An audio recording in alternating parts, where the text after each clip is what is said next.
mga kapipon.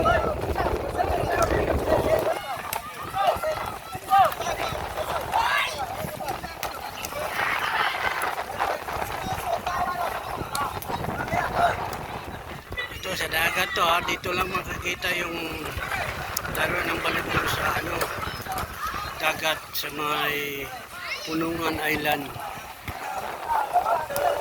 May second team na naman maglaro para kasi bawat may laban-laban sila lahat.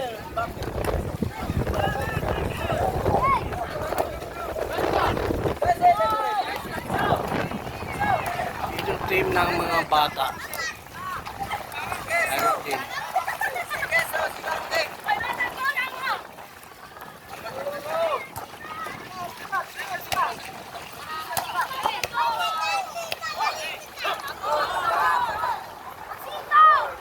Masaya sila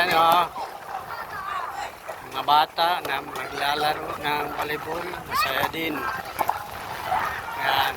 Kasi ito lang kasiyahan na ginawa nila pag wala silang trabaho o nagpunta ng laot.